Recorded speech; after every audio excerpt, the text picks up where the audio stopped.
یہ ظاہر ہے ایک ہسٹری ایک ایسی چیز ہے جس کے اندر بہت ساری ڈائمنشنز ہیں، اور جیسے میں نے کہا کہ جو پاورفل ہوتا ہے وہ اپنی ڈکٹیٹ دیتا ہے، وہ کہتا ہے کہ وہی حقیقت ہے جسے میں اسے دیکھ رہا ہوں۔ اب پریزیڈنٹ ٹرمپ سے اگر کوئی پوچھے کہ آپ نے جو ابھی انٹروڈکشن میں کہا کہ وہ جنگیں بند کروانے لگے تھے، تو وہ تو کہیں گے کہ یہ تو میں نے کیا ہی پیس کے لیے۔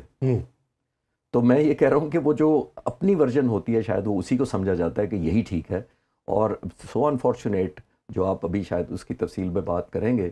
کہ اتنی بڑی ملٹری ہونے کے باوجود اس طرح ایویکویٹ یا ایکسٹریکٹ کر لینا ایک president head of the state کو رات کو وداؤٹ اینی سگنیفیکنٹ ریزسٹنس، مطلب جس سینس۔ اچھا، میں سر اس پہ بات کرنے سے پہلے کیا آپ ازرہ تفنن بات کرنا چاہتا ہوں۔ بہت سارے لوگ یہ کہتے ہیں کہ ٹرمپ صاحب کو نوبل پیس پرائز دے دیا گیا ہوتا تو شاید یہ نوبت نہ آتی، ممکن تھا؟ یہ اسی ملک کی اپوزیشن لیڈر ہے جس کو ان کی وجہ ان کی جگہ اس کو دے دیا گیا ماریا کو۔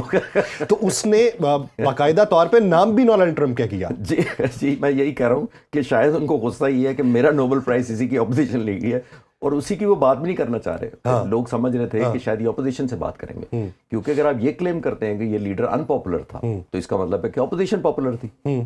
دو ہی چیزیں ہوتی ہیں نا، یا وہ پاپولر ہے یا وہ پاپولر ہے۔ تو اگر آپ یہ کہتے ہیں کہ یہ پاپولر نہیں تھا، میں اپوزیشن سے بات کروں گا، تو شاید ان دا لائٹر نوٹ آپ جو کہہ رہے ہیں کہ وہ جو نوبل پرائز کا ابھی تک دکھ ہے وہ کہتے ہیں ماریا سے بھی بات نہیں کرنی ہے۔ تو یہ سو انفارچونیٹ ہے کہ پرائزز اور میڈلز اور باقی چیزیں اپنی جگہ ہیں، لیکن جب جنگ آتی ہے تو آپ ساری کمپرومائزز کریں۔ اچھا سر، اگر وینزویلا کی دفاعی طاقت کو دیکھا جائے، ان کے پاس F-16 بھی موجود ہیں، اس دور کی یاد دلاتے ہیں کہ جب امریکہ ان کا اتحادی ہوا کرتا تھا، تو اگر طیارے ان کے پاس پرانے موجود ہیں لیکن قابل استعمال تو ہیں، اور اگلا سسٹم ان کا تھا جس کے بارے میں وہ کہتے تھے کہ ہمارے پاس جدید ترین نظام ہے، اور ان ممالک کو پتہ ہے جو ہم سے پنگا لینا چاہتے ہیں کہ یہ نظام کیا ہے۔ 750 کے قریب ان کے پاس لانچنگ پیڈز موجود تھے۔ فعال کتنے ہوں گے یہ ایک الگ بات ہے۔ کیا آپ یہ ممکن سمجھتے ہیں کہ وہ جو پھر $50 ملین کا انعام رکھا گیا، جسے 25 سے بڑھا کے 50 ملین کیا گیا، تو اندرونی طور پہ فوج بھی بٹی ہوئی تھی، نظام ڈی ایکٹیویٹ تھا، یا پھر آپ سمجھتے ہیں کہ نہیں، امریکہ بہت زیادہ طاقتور پلانڈ ہے کہ جس کے بارے میں یہ کہا جا رہا ہے کہ CIA نے باقاعدہ طور پہ ایک ماڈل بنایا، پوری مشقیں کی، کس طریقے سے اندر داخل ہونا ہے، کس طریقے سے گرفتاری کرنی ہے، کس طریقے سے سیف روم میں جانے سے بچانا ہے، تو ان کی پلاننگ بہت زیادہ مضبوط تھی، اس لیے اس میں لوپ ہول نہیں تھے، تو یہ گرفتاری ہو گئی؟ نہیں، میں کوئی اس کو ہالی ووڈ کی فلم ٹائپ نہیں سمجھتا کہ جیسے وہ چاہتے تھے ویسی ڈیزائن ہوا۔ چھوٹے سے چھوٹا ملک بھی ایک ڈیفنس کی کیپیبلٹی اگر رکھتا ہو تو ریزسٹنس نظر آنی چاہیے تھی۔ اور آپ نے کہا 50 ملین کا، اس 50 ملین میں لکھا ہوا ہے، یہ نہیں تھا کہ گرفتار کروانے پہ 50 ملین، انہوں نے کہا تھا اینی انفارمیشن جو ان کے کام کی اس پہ 50 ملین مخبری پہ۔ تو آپ سوچیں کہ گرفتار کروانے والوں کو یا ہتھیار نہ اٹھانے والوں کو کیا کچھ دیا گیا ہوگا انسینٹیو۔ تو آئی ایم شیور یہ مجھے نہیں لگتا کہ یہ آرم فورسز کی کنائمنس، چاہے پارشل ہو، جو پالیسی میکر ڈیسیژن میکرز ہیں ان کی کنائمنس کے بغیر یہ پاسبل نہیں ہے اتنا بڑا آپریشن۔ رات کو 2 بجے آپ آپریشن کرتے ہیں، آل دا وے پینیٹریٹ کرتے ہیں۔ اگر فلوریڈا سے بھی دیکھا جائے کہ ڈسٹینس ہے آلموسٹ 2000 کلومیٹر بنتا ہے، جو سدرن موسٹ ٹپ ہے امریکہ کی، وہاں سے بھی اگر ٹریول کریں 2000 کلومیٹر بنتا ہے، اور 2000 کلومیٹر کے کسی بھی فائٹر جہاز جتنے بھی آئے ہوں گے ان کو واپس جانے ان کو ریفیول بھی ملا ہوگا کہیں نہ کہیں کیوبا یا کسی جگہ پہ۔ تو سر وہ جو ہیلی کاپٹر تھا جو کہیں نہ کہیں موو ہوا ہے، تو اس کو پہنچنے میں کتنا وقت لگا ہوگا؟ وہ تو ایئر کرافٹ کیریئر کو بھی ہو سکتا ہے نا پاسبلی۔ جو انہوں نے ایئر کرافٹ کیریئر دنیا کا جیرالڈ، دنیا کا سب سے بڑا جو ایئر کرافٹ کیریئر ہے، وہ ان کی رینج میں کھڑا کیا ہوا ہے۔ تو میری انڈرسٹینڈنگ کے مطابق یہ تو وہاں سے ایئر لفٹ ہوا ہوگا، ٹھیک ہے، ہیلی کاپٹر جو ہے، ٹھیک ہے۔ لیکن جن فائٹرز نے بومبنگ کی ہے وہ پاسبلی مین لینڈ سے آئے ہوں گے، جس کو ریفیولنگ ملی ہوگی، جو واپس چلے گئے ہوں گے ریفیولنگ کروا کر، پاسبلی کیوبا کے قریب، یا کیوبا نے فیسیلیٹیٹ کیا ہوگا نمبر 1۔ تو وہ اس کیریئر سے نہیں ہو سکتے؟ کیریئر کے اوپر جنرلی جہازوں کی لمیٹیشن ہوتی ہے، آلدو اس ایئر کرافٹ کیریئر کے اوپر تقریباً 75 جہاز وہ کر سکتے ہیں پاسبل۔ لیکن میرا خیال یہ ہے کہ انہوں نے اس کو کیریئر کو یوز نہیں کیا ہوگا، یہ کیونکہ مین لینڈ سے جتنا ایئر کرافٹ کیریئر کے اوپر آپ نے بومبنگ زیادہ کرنی ہوتی ہے، اتنی ایئر کرافٹ کیریئر کی یوٹیلائزیشن کم ہو جاتی ہے، جس کا مطلب یہ ہے کہ ہیوی ٹنیج اگر کسی جہاز F-35 یا جو بھی جہاز ہے، اگر آپ نے فلی لوڈ کرنا ہے اس کو، تو پھر ایئر کرافٹ کیریئر سے اس لیے ہو جاتا ہے کہ اس میں ٹیک آف کی لمیٹیشن۔ سر فلی لوڈڈ سے مراد کیا؟ 10-12 ٹن اگر وہ لے جانا چاہتا ہے ہر فائٹر جہاز کے اوپر، تو جتنا ہیویلی لوڈڈ ہوگا اتنا آپ کو گراؤنڈ رن میں یوز کرنا پڑتا ہے aircraft carrier. Aircraft carrier کی ایک ٹیک آف کی لمیٹیشن ہوتی ہے ڈسٹینس وائز، ٹھیک ہے، اور اگر آپ نے ہیوی لوڈ اٹھایا ہوا ہے تو آپ کو ڈسٹینس زیادہ چاہیے گا جو ایئر کرافٹ کیریئر نہیں دے پاتا۔ ٹھیک ہے۔ اور دوسری بات یہ کہ ایک یہ بھی توجہ ہے کہ 4 دن پہلے یہ پلان ہو چکا تھا اور اس کا گو ہیڈ دے دیا گیا تھا، لیکن موسم کی خرابی کی وجہ سے 4 دن پہلے نہیں ہوا۔ تو موسم کی خرابی اس طرح کے آپریشن میں کتنا آڑے آتی ہے؟ بہت زیادہ ضروری ہے. دیکھیے آپ نے صرف پینیٹریٹ نہیں کرنا ہوتا, آپ نے ہیلی کاپٹر, اس میں دیکھیں ملٹی ڈائمینشنل قسم کے جہاز استعمال ہوئے ہوں گے, جیمرز استعمال ہوئے ہیں, ایئر بورن ریفیولر جیسے میں نے کہا تھوڑی دیر پہلے استعمال کیے ہیں,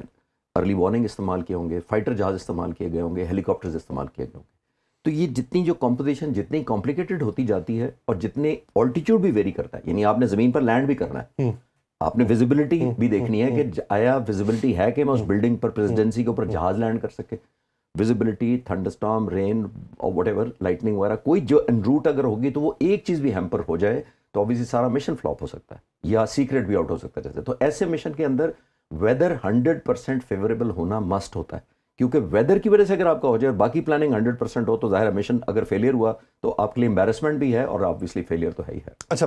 اس طرح کے آپریشنس کے حوالے سے مخبری کس حد تک امپورٹنس رکھتی ہے؟ کیونکہ مدارو کے بارے میں آپ نے جس طرح پہلے بھی بیان کیا کہ مخبری کے حوالے سے صرف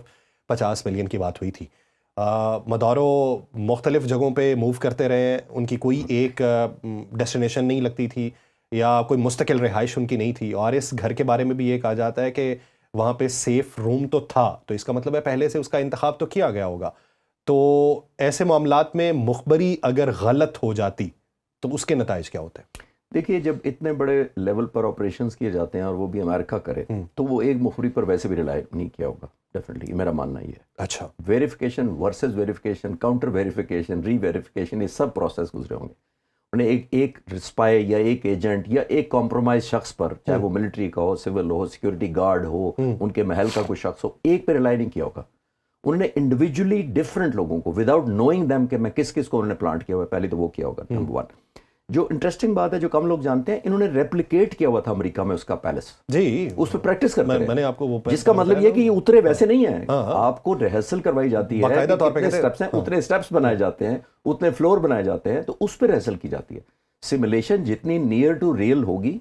اتنا ہی کامیابی کے چانس. اس کا مطلب یہ کہ امریکہ نے پھر وہ جو ایک بیانیہ بنایا تھا کہ مدارو کسی ایک جگہ پہ نہیں ہے, تو پھر وہ تو بات غلط ہو گئی نا سر. دیکھیں یہ آپریشن اس پہ ڈیپینڈنٹ ہوگا. فار ایگزامپل انہوں نے سوچا ہوگا کہ پیلس میں ہم نے کرنا ہے, اب اگر وہ 10 بلڈنگوں کو یا 10 لوکیشنز کو چینج کرتا ہے تو 10 کو ریپلیکیٹ کرنا بڑا مشکل ہے, 10 کی ریہرسل کرنا بھی بڑا مشکل ہوتا ہے. ہوتا یہ ہے کہ انہوں نے جب ایک ان کے اوریجنل پیلس جس سے کیا ہے اس صورت میں, جب انہوں نے آئیڈینٹیفائی کر لیا ہوگا کہ موسٹلی یہاں رہتے ہیں یا یہ کنفرم ان کو ہو گیا ہوگا کہ آج اسی میں ہے, تو انہوں نے پریکٹس اسی طرح کی ہوگی کہ جس دن وہ اس پیلس میں ہوگا, یہ میرا ماننا ہی ہے, جس دن اس پیلس میں ہوگا اس دن آپریشن ہوگا. انہوں نے تو باقاعدہ طور پہ یہ بھی کہا کہ وہ سیف روم جو تھا اس کی بھی پریکٹس باقاعدہ طور پہ کی تھی کہ اگر وہ اس کے اندر بھی گھس جاتے ہیں تو کس طریقے سے وہاں سے ایویکویٹ کیا جا سکتا ہے. تو پہلے زیوم کیا جاتا ہے کہ یہ آپشنز ہیں, لیکن پھر اپنے اسپائز یا انفارمر جو ہوتے ہیں ان کو کہا جاتا ہے کہ جس دن کنفرم ہوگا کہ اسی پیلس میں اس دن ہم کریں گے, بیکاز وہ ہر ایک کے لیے آلٹرنیٹ تیار مشکل ہوتا ہے پھر کرنا اتنی ایکوریسی. اچھا سر, یہ بتائیے کہ یہ گرفتاری آپ کیا سمجھتے ہیں ایک فرد کے خلاف کارروائی ہے یا پھر دنیا کو ایک واضح پیغام امریکہ نے دیا ہے کہ امریکہ جو چاہے کر سکتا ہے, اگر ہم دنیا بھر سے اپنی فوجیں واپس بلوا رہے ہیں